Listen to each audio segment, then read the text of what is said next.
Alright, so today I'm going to be doing the first in a series of videos going over an article I wrote around a year and a half ago on how to create a static, freestanding, executable game on Linux written in x86, 64 assembly, and C. And we won't be linking any user space libraries. We're only going to be interacting with the operating system via system calls.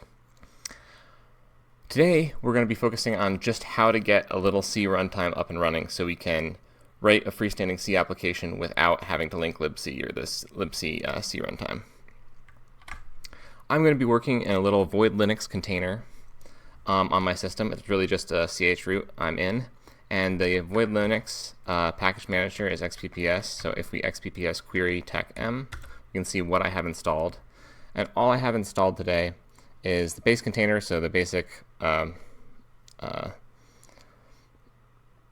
utilities that come with a Linux system. I have new binary utilities for the assembler and linker. CPIO will eventually need that. We won't need that today. GCC for our C compiler. GDB for a debugger. Git. Helix will be my text editor of choice, make for our build system.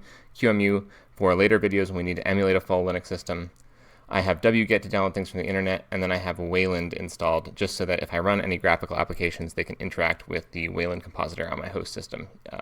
So the main things you'll need is binary utilities, GCC, GDB, a text editor, make, and wget for today. And of course, you need to be on a Linux system running x86, 64, or a Linux system and then have an emulator to do the x86, 64, or any system and a cross-compiler and an emulator to run all the stuff we build. But I'm going to assume we're on an x86, 64 Linux system so we can build and run our code on the same system for now.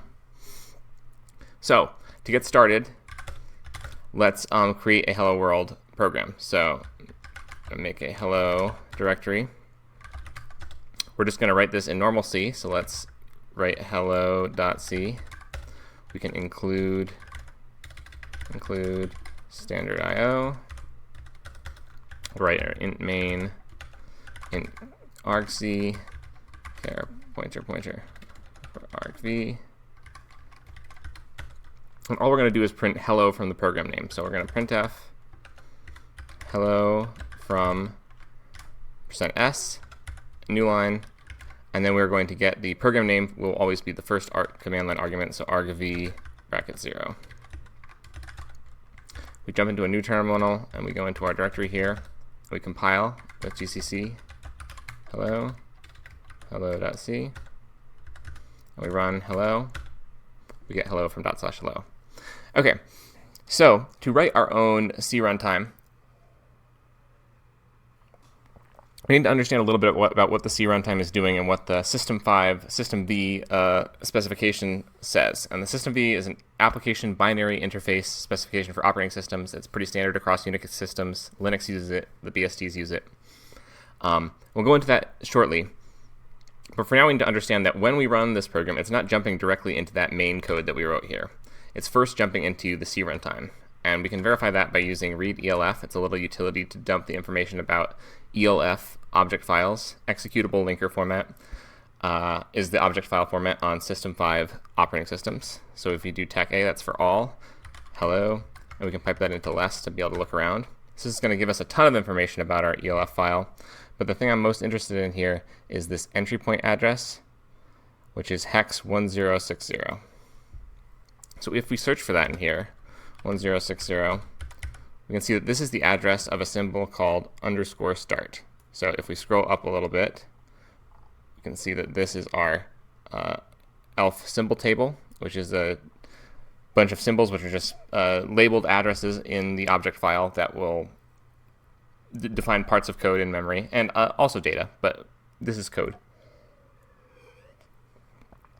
You can see the type of the symbol right next to it, actually. And the start symbol is going to be a tiny symbol, usually written in assembly, directly in assembly or inline assembly, that will set up the basic program state based on the registers and the stack at program execution, and then it can finally jump into a C function in the C runtime, and then eventually it'll jump into our code in main. And so what we're going to do first is we're going to step through what the C runtime is doing in the muscle libc implementation.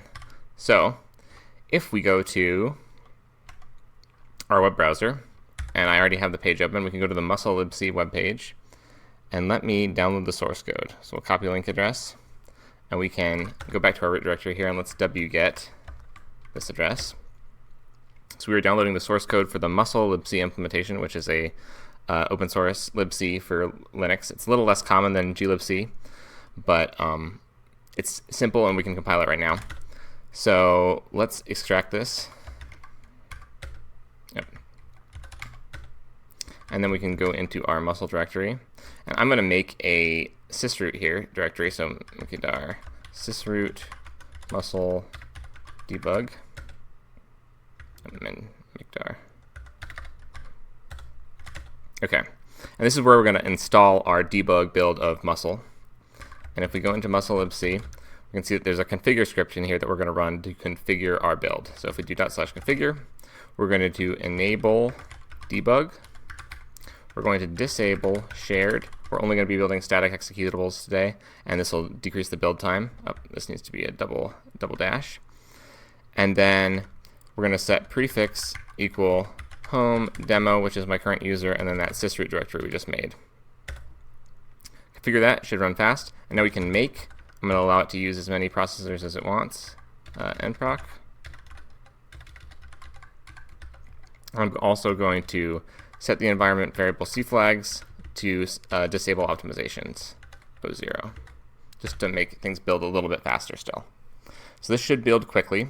And what we're going to do next is we are going to use this debug build of muscle to link our own version of that hello world executable with the C runtime and the libc built with debug symbols, so we can step through exactly what it does right from that start symbol. Okay. So let's make install to dump it into that prefix location we defined. And if we go back to our root, we can look at what is in that sysroot. So it created a include and lib directory, and in include, we have all our standard C headers, in particular that standard IO we were including in our hello world. And in our lib, let's see, we have a few static library files, these .a archives, and a few object files. And for our static executables that we're going to link today, we really only care about libc.a and crt1.o for muscle libc. Okay, so let's go into our hello world. And now we're going to build our hello world program with this new muscle. And there are ways you can configure GCC to use this sysroot and build it all by default, but this is going to depend on how GCC is configured on your system. So to get around that, I'm just going to link things manually with ld linker from GNU binary utilities. So we're just going to build a hello object file out of our main program here. So we're going to GCC. We're going to tell it that we're using this sysroot as our system include directory. So sysroot include. Then we're going to add debug files. We're going to compile just an object file. We're going to name the object file hello.o, and we are going to compile hello.c. Okay, it compiled. Now we have an object file, and now we're going to link a debug version with that libc.a archive file and that crt1.o object file for the C runtime. So we will ld linker. We'll call this file hello muscle debug, and we're going to link our hello.o. We're going to link /sysroot lib crt1.o and sysroot lib libc.a. And it linked, no symbols missing, seems okay. So if we run this, hello muscle debug, it says hello from hello.muscle debug. Okay, and now we can step through this in a debugger. So we're going to gdb hello muscle debug, and we are going to break on the start symbol. And this is going to be a symbol written in assembly, so I'm going to lay out ASM here, and we will run. And so we have hit our first assembly instruction here, and it is saying we are XORing RBP with RBP. So let's do a quick little crash course in assembly in case it's been a while, or if you don't know what I'm talking about at all, it's probably not going to help. But we'll just go over it quick just so you can have a picture in your mind. So in assembly, we have registers, right? So they are registers are 8-byte. I'm only speaking about x86 64 assembly today. 8-byte variables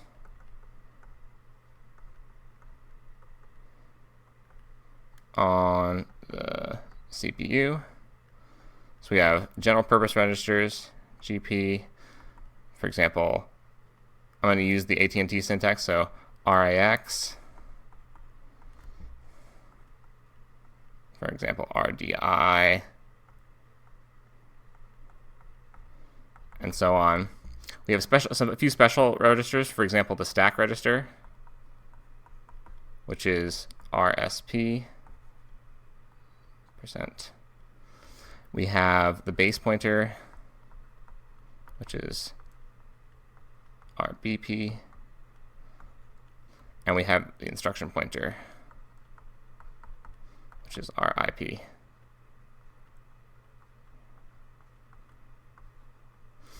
And to get an idea what these registers mean, let's draw our virtual memory. So assembly language is a low level of abstraction over what's actually happening on the CPU in terms of circuitry.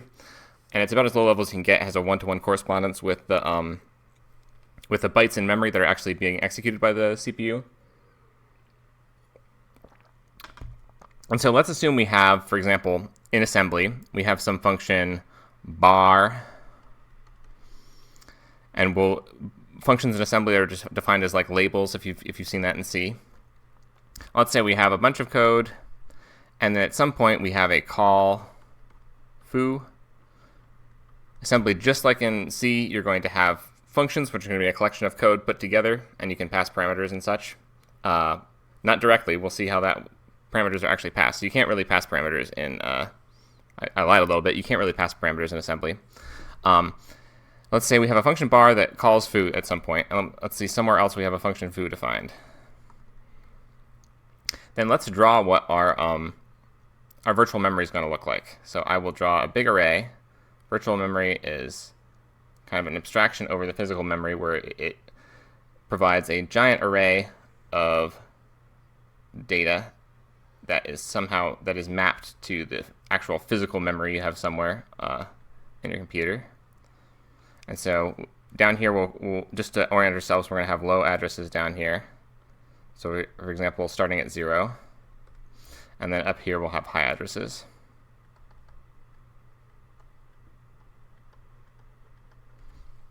So when we're in our foo function, let's say we have just called foo, then what we're going to have is we're going to have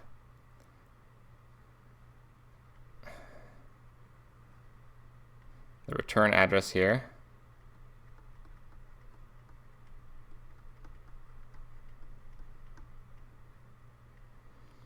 So the return address would be right here for foo.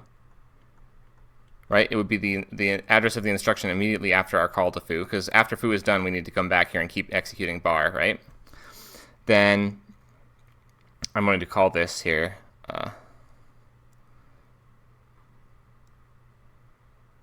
foo frame. The part of a stack corresponding to a particular function is called the frame. And then below the return address is going to be the base pointer for the last bar base pointer. And then down here will be local variables.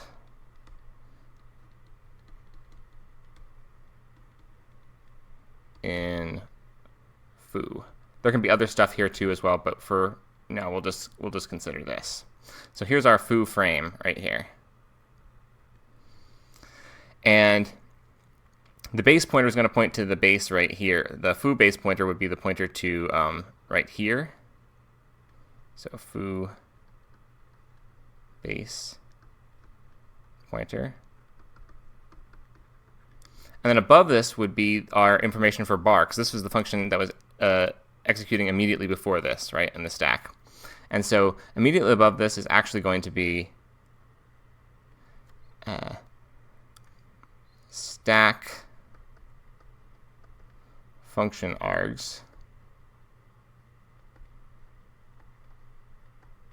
for foo. So if there were any arguments that had to be passed on the stack, they go right up here. So for example, if our foo would call up a function that needs to have arguments passed on the stack, they would go here above the local variable information. And let me just label this. This is all bar frame, right? And here we would have local variables there in bar, right? And so on, right?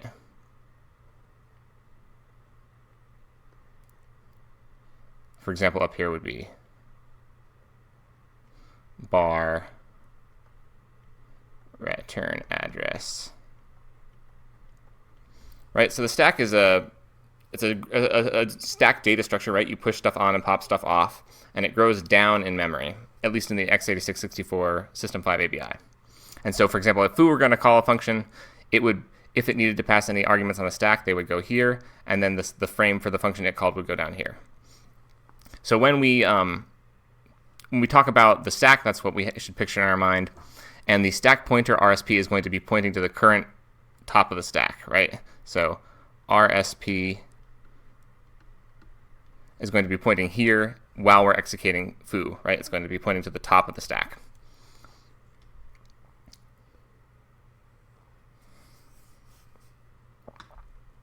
Okay.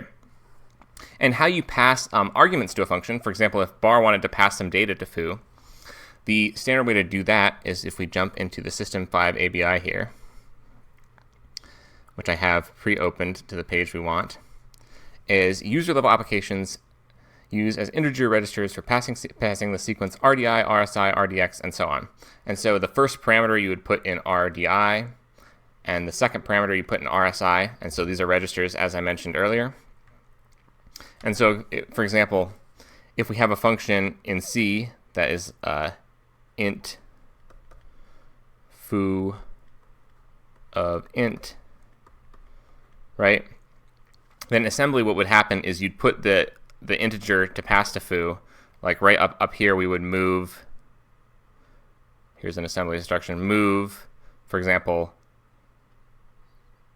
8 into RDI, and this would be equivalent to calling foo of 8 in C. And function calls put the return value in the RAX register. So to call foo of 8 in assembly, we would move 8 into the RDI register, call foo, and then look at the value in RAX to get the return value out. So there is a convention for how you use these registers, and then assembly, really all you can do is jump to new addresses of code to execute. So to get things like parameter passing and return values, you have to look in the particular register according to the purpose and the calling convention. So, slight crash course there. Let's go into the System 5 ABI to figure out what actually happens at program execution, which is very similar to function execution, but slightly different because it's the first thing that happens when the program executes. So if we go back to our System 5 ABI here, we can see that here is the state of the stack when program is executed. So if you think of that picture we have here for when a function is executed, we have the return address here, and then we would modify the stack to put the base pointer here and reserve space for our local variables, but it starts out with a return address here, and then the function arguments, and then local variables and stuff for the previous frame here. When the program is executed, what's at the top of the stack is the argument count, not the return address, because there's no return address. And then above that is the array of argument pointers. So for example, if we think of our int main in C, this is our argc and our argv. Then there's a null terminator. Then there's an array of environment pointers, a null terminator. Then there's an auxiliary vector and a few more bits of information. And the auxiliary vector is just another set of information that is passed to our program from the kernel at program execution. And right down here, the API specifies a few things that you're supposed to do when, by convention, when your process executes. So the base pointer, RBP, is unspecified, but the user code should mark it as the deepest stack frame by setting the frame pointer to 0. So if we think here, remember the base pointer is going to point to the base of the stack frame, but when program is executed, you're not in a function, so we should indicate that the base pointer is 0. We should say the base pointer is 0 to indicate that we're not in a function currently. And we're at the lowest stack frame. And the stack pointer will hold the address to the lowest address, which is part of the stack to be executed. So only the addresses below here are usable for our program stack, and above here is this information that was passed to us from the kernel. And it is guaranteed to be 16 byte aligned. We won't talk about alignment too much today, but it is important that it's guaranteed to be 16 byte aligned, because when you call a function, you're supposed to have the stacks be 16 byte aligned. Okay. Let's go back to so now that we understand this, we can kind of understand what the C runtime is doing here. So the first thing our start symbol does is XOR RBP with RBP. So if we go back here, remember RBP is the base pointer, we should set it to 0. When you XOR a value with itself, it is 0. So this is zeroing out RBP to mark us as the deepest stack frame. Then, jumped around here, but then we are moving RSP into RDI. So if we go to a different part of the ABI here, remember that the first integer register for passing a parameter is RDI. So we are moving the stack pointer into RDI. So we're setting up the stack pointer as the first argument for our function call. We do a few different things here that involve aligning the stack, but it should already be 16 byte aligned. And then we are calling a function that was written in C. So all we really did here is we zeroed out the base pointer, and we passed that stack pointer to a C function. So we are just getting into C with access to all this information that the kernel passed to us. So we're going to go lay out source now, because we're going to be jumping into a C function. We want to see what's going on. And if we step, we are now in that start C function that it just called. And we can see it's reading out.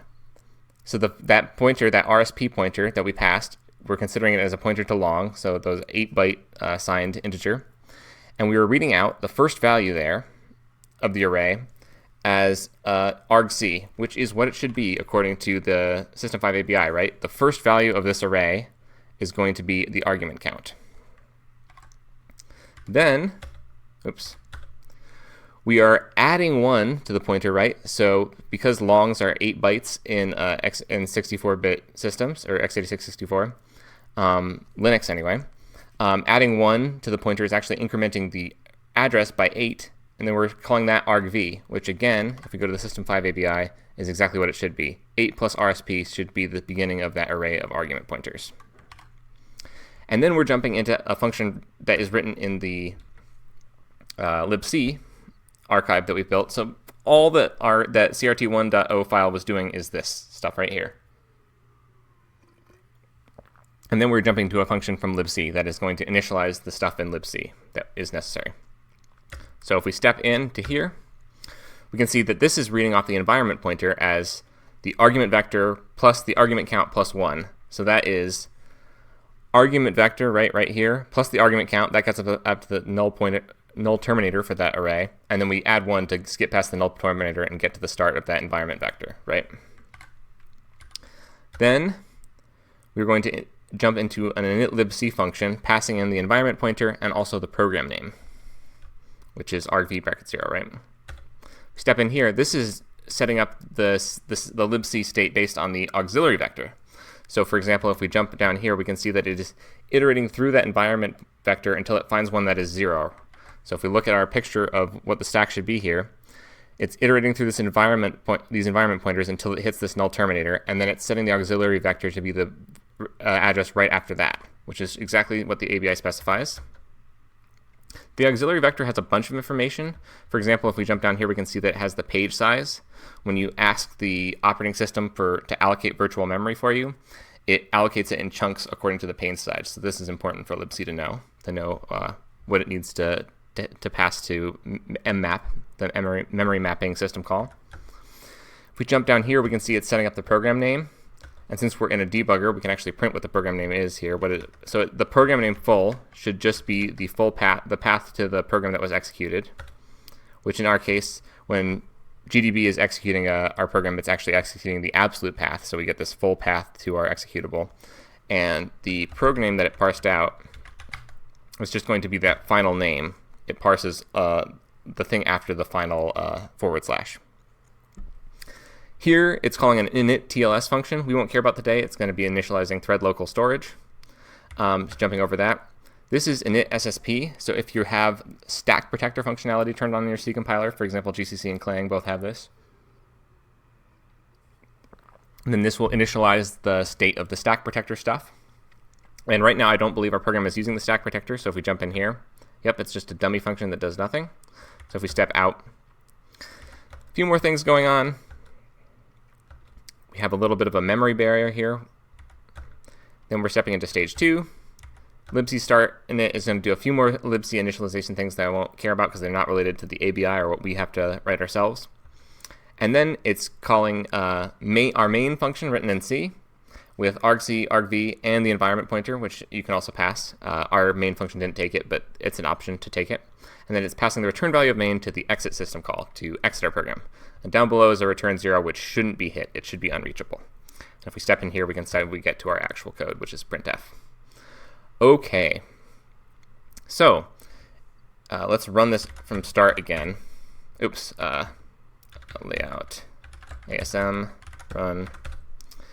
So we need to write something along the lines of this in assembly to get our freestanding executable going without having to link any of this libc stuff.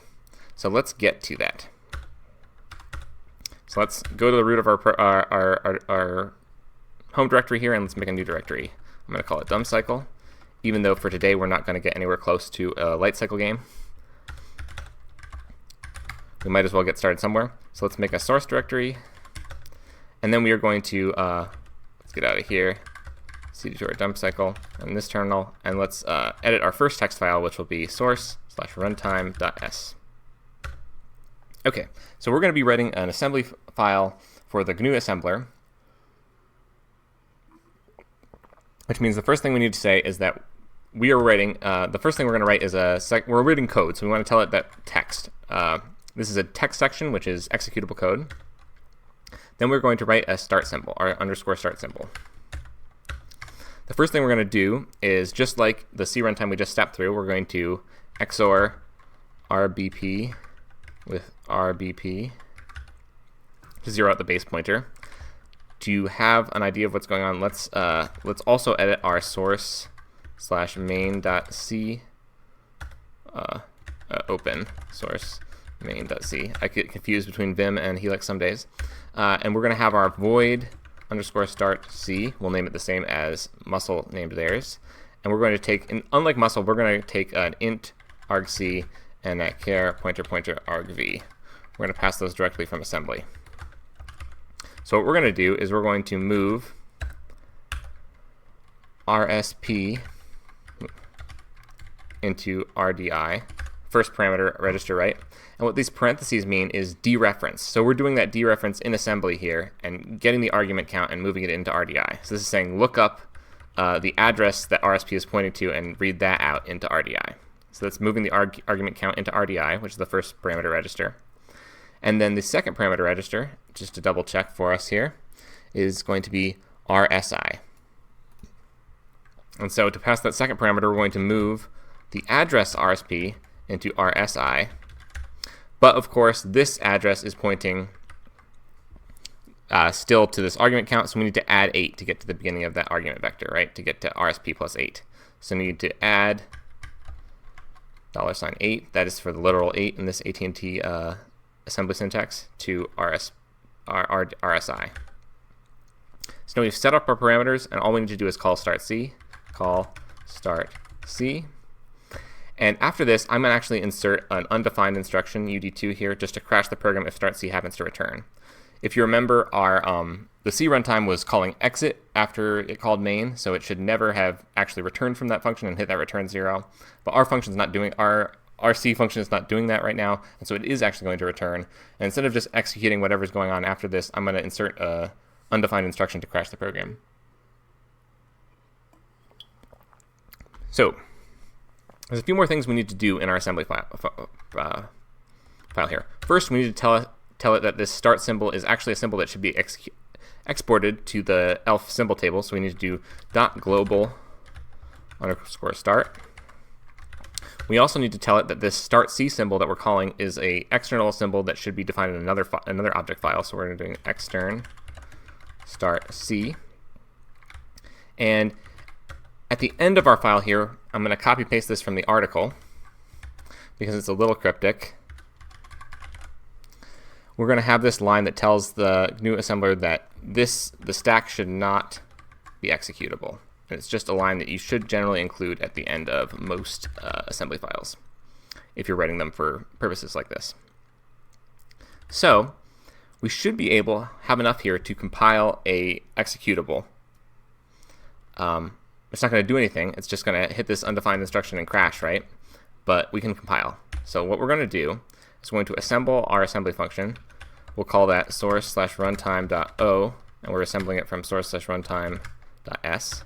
Assembled. I didn't mess up the syntax. And then we're going to build our C program, which doesn't have anything, but it just defines a single symbol. So we're going to GCC. We're going to do freestanding. This is telling it that we are not linking against any C runtime. Build a freestanding executable. And then I'm going to, we're building co source/main.o from source/main.c. Built. And now we can link it the same as we did before. We're going to link, we'll call it dump cycle. And we're going to link from source/runtime.o and from source/main.o. It linked, and if we run it here, we should get an illegal instruction crash. Perfect. And we can actually step through that in a debugger if we want.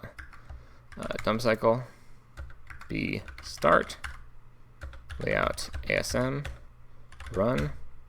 We can see here's the assembly we wrote, plus our the assembly for our start C's function, right? So if we step through the instructions, we're setting up the parameters, we're calling start C, and start C is just doing a few of those things. If you looked at that, if you remember that picture of the stack from our assembly sketch.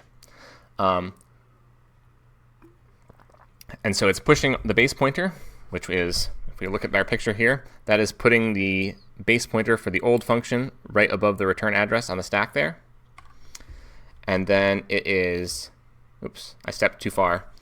That is setting up the stack for our function, and finally it is popping the base pointer off and returning. And then we hit our illegal instruction here. Cool. So we're all set to get going, except for one more thing. In order to cleanly exit from a program instead of just hitting an illegal instruction and crashing, we're going to need to implement system calls. And that is one more part of the System 5 ABI we have to look at here. So the kernel interface uses these registers to pass arguments to system calls. A system call is done via the syscall instruction.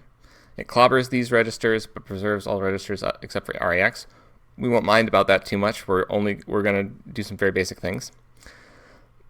The number of the syscall has to be passed in the register RAX. So unlike calling a function, when you make a syscall, it is switching it to kernel mode, and it looks at the RAX register to indicate which kernel function you want to call. And so I already have pulled up in the web browser here a table of the Linux system calls. So for example, if you put 0 on RAX and execute the syscall assembly instruction, that is indicating to the kernel that you want to make a read system call. If you put 1 there, that's right, and so on.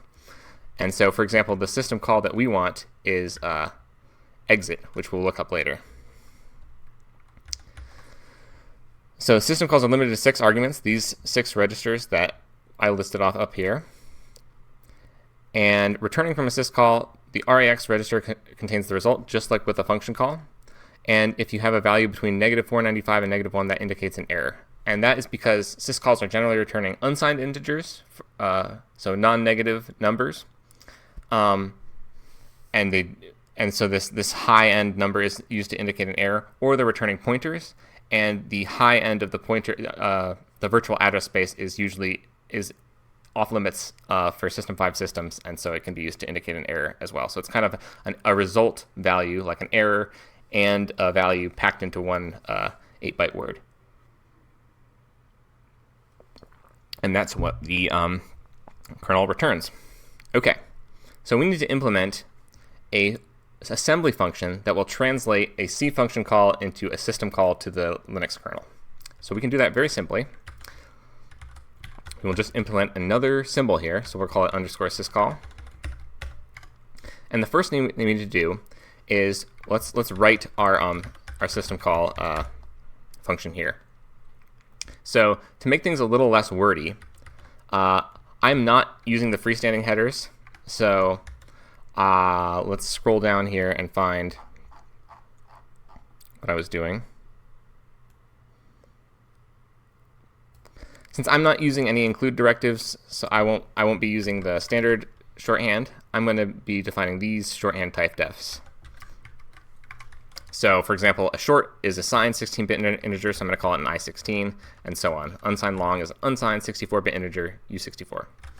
Just so I don't have to write out unsigned long every time. And so our syscall function is going to be a U64, right? It's going to be returning a 64-bit word, syscall, and it's going to take a U64, which is the syscall ID. Then it's going to take up to 6 parameters, right? So we're going to do U64 arg0,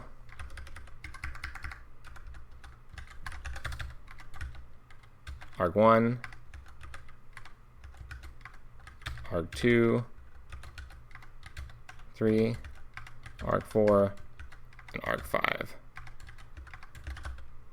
Okay, and we need to implement the assembly side of this, right? So if we remember the passing convention, the first parameter is going to be an RDI, and we need to move that into RAX, right? Because, oops, if we go to our ABI here, right, the first integer parameter passed from a C function is going to be an RDI, and the number of the syscall has to be passed in the register RAX. So we're going to move RDI into RAX. Then RSI, which is the second parameter from C, is going to contain the first argument to our kernel function, so that needs to go into RDI. So we need to move the RSI parameter into RDI. So move RSI into RDI. Then we need to move RDX into RSI. Move RDX into RSI. Then move RCX into RDX. Move RCX into RDX. Then R8 into R10. Move R8 into R10. And finally, we need to move R9 into R8. 9 into R8. But you may have noticed we only used 1, 2, 3, 4, 5, 6 parameters so far, and there's actually a 7th here. And the 7th parameter is going to have to be passed on the stack. If you remember this picture, excess function arguments go on the stack. And so all we need to do actually is look 8 bytes up above our stack pointer, right? Our stack pointer is pointing at the return address, but above that is going to be any parameters that were passed on the stacks. So we'll move 8. This is the strange AT&T assembly syntax for adding 8 RSP into, I believe it's R9, right? R9 is the final kernel parameter, so R9. Okay, so we have set up the syscall number and up to the 6 parameters for our system call. So now all we need to do is make a syscall instruction, and then we can return back to C, because the syscall is going to put its return value in RAX, and it's the same place C expects it. Okay, so having written this, we can add a .global syscall, and now we can start writing some real C. So let's go over here and let's define an int main argc int argc int char pointer argv 0. I'm going to explicitly return 0, even though I think by the C standard, if you don't return from a main function, it's it will return 0. But since we're running everything from scratch, let's be explicit. And then what we need to do is we need to call exit of main, argc, and argv. And all we need to do now is implement our exit system call. So if we go back to that system call table I had up earlier, right?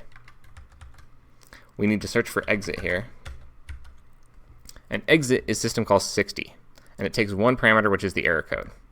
So we will implement a C function for that. So I'm going to define an enum to store all our system call numbers. So I'm going to call it sys. So sys exit is going to be 60. That's the system call number for exit. And then exit right is a void exit int error code. And all it's going to do is it's going to call underscore syscall of sys exit error code, and then 0 for all the rest of the parameters because we don't care what they are, because the exit system call doesn't care about those. So hopefully, if we compile this and I wrote everything right, our program should now exit cleanly. Just to make sure we don't have to run these commands manually every time, I'm going to copy the makefile from the article as well, which I believe is up here. And this makefile is just going to run those same commands as we did before. This is the last we're going to have to look at this assembly, so I'm going to, we might look at it in a debugger, but I'm going to open our makefile now. Okay, and I copied this from a web page, so it's going to have all the tabs replaced with 8 spaces. So I'm going to replace all those with hard tabs, because that's the syntax that make requires. And I added a few extra flags here just to check for things in C and add some warnings. But otherwise, it's running the same commands as we did before. So we can test this with make clean. And if we run make, it built without error, and it ran all our commands. And so now, if we run dumb cycle, it exits cleanly. And just to make sure we're doing the right thing, let's go into GDB, dumb cycle. Let's break underscore start and step through what's going on. Layout ASM. And let's run. Okay, we're XORing RBP with RBP, moving the argument count to RDI, moving the argument vector into RSI, and jumping into start C. So let's lay out source. Let's step. So now we're in start C. We step into main. It returns 0. We're now in the exit system call. And let's go into assembly to make sure that it's doing things correctly. So let's go back to layout ASM. Okay. Doing a few things. It's just setting up those parameters right. Rx to RSI, and now we're calling syscall. So in syscall, let's lay out split here, layout regs. We can see what the registers are. So going in, our RDI should be our first parameter, right? And that's OX3C or 60, exactly the system call number for exit. And the next parameter should be RSI, right? Which is 0, which is the error code, right? Our main was returning 0. And if we step through all our instructions down to right before we make our system call, we can see that now it's moved the system call number into RAX, and the first parameter is 0, right? The error code. And if we step into this, it should make a system call, and our program should exit cleanly. Exactly. So we can make system calls. We're almost done. So our goal for today is to re-implement that hello world. So let's open our hello.c.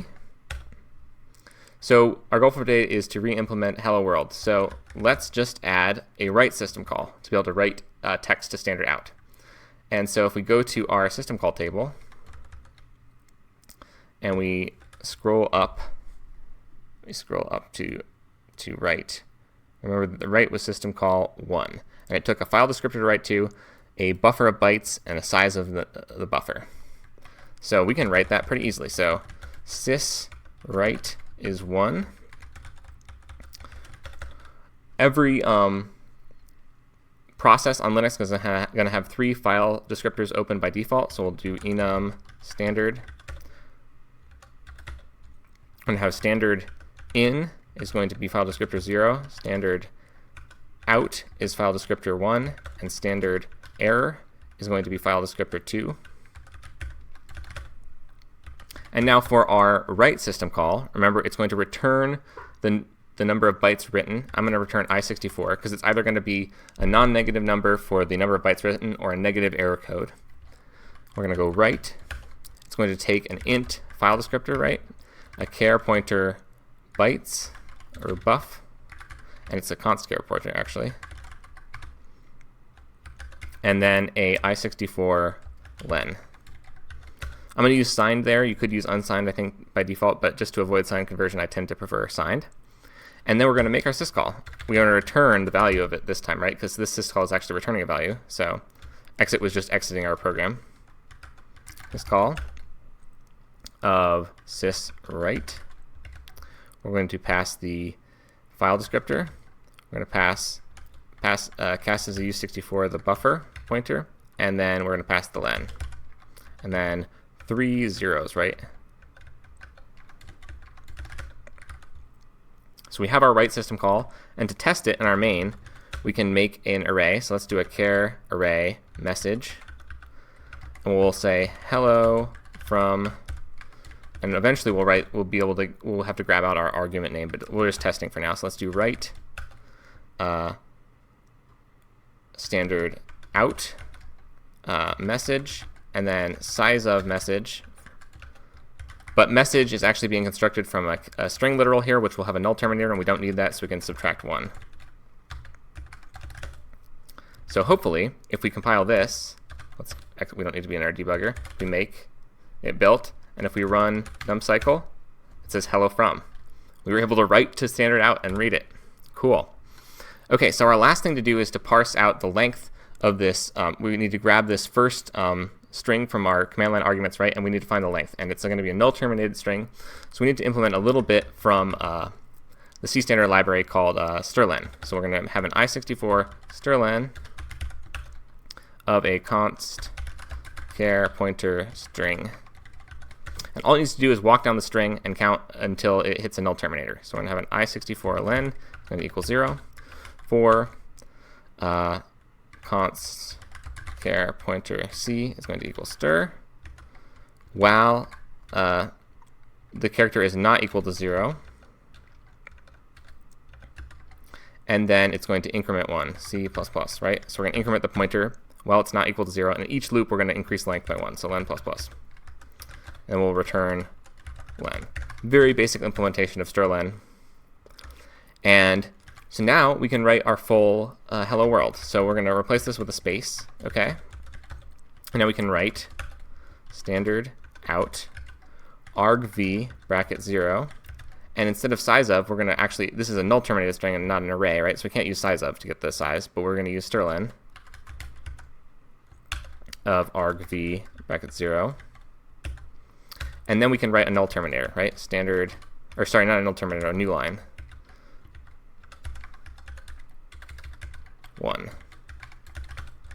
So we write hello from space, we write the program name, and then we write a new line.